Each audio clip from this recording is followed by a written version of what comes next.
Hi, I'm JC the MP. Welcome to another video. Today, our question is, what's the quote going rate for being on call? Okay, so that's a really bad question because there is no quote going rate for being on call as an NP.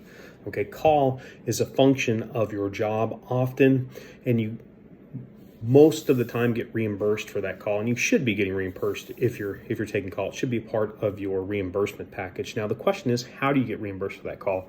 And that all depends on how much you're on call, how often you're on being called, do you have to come in, how often you have to deal with the problems of call, how long the calls are taking. All of those things matter when we talk about call reimbursement. Okay, so call reimbursement is not a set net. Okay. For instance, if I'm on call and I frequently have to come in, then my call pay should reflect that. So my base rate is my call pay.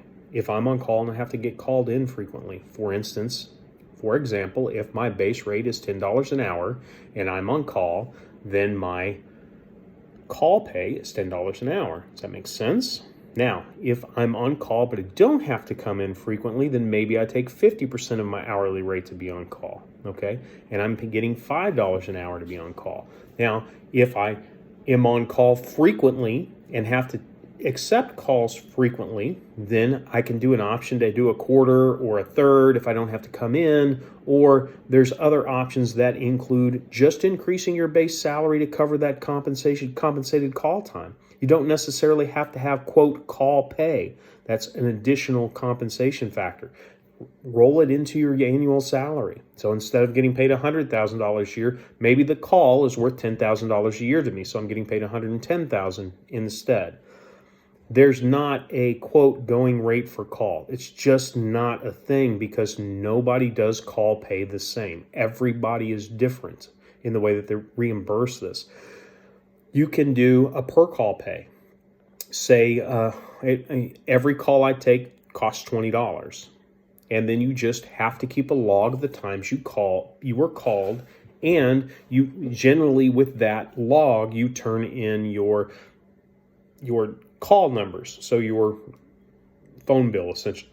That shows when those calls come into you. Or if you're taking call, then you use a company phone so that those calls can be tracked and monitored. And if you do that, that phone has to be separate from your personal phone. Do you want to carry around multiple phones? Or is it just easier to take a salary reimbursement? Or is it easier to do an hourly rate or a daily rate? You can do a daily rate too, a couple $100, $300, $400 a day, $200 a day, depending upon the volume of calls and how long you're on the phone for those calls. Okay, think of it as an hourly reimbursement. Okay, so if you're getting, we'll make it simple. So $60 an hour would be $1 a minute, right? Just for math's sake, okay? So if your average phone call takes you 3 minutes to take care of, then charge them $3 a call, okay? If you're getting called frequently, increase the rate per call. All of those things matter. If you're having to go in when you get called, then you better be getting paid a lot to be on call, because then you cannot do the things you want to do outside of your work. For instance, you can't go to a kid's soccer game, you can't go to a play, you can't go to their daddy-daughter thing or the mommy-son thing or whatever it happens to be. All of those things limit your ability to have a life outside of work. And that's why call pay is so important, because you have to be, or you should be remunerated for that time. Make sure you get paid for the time that you take, okay? As usual, if you have any questions, you know how to get a hold of me, jcthenp@yahoo.com. And let me know. If you guys want me to do a contract breakdown, I will set up a time to sit down and figure out a way to show you how to do that in an easier fashion, okay? But let me know. All right, y'all take care.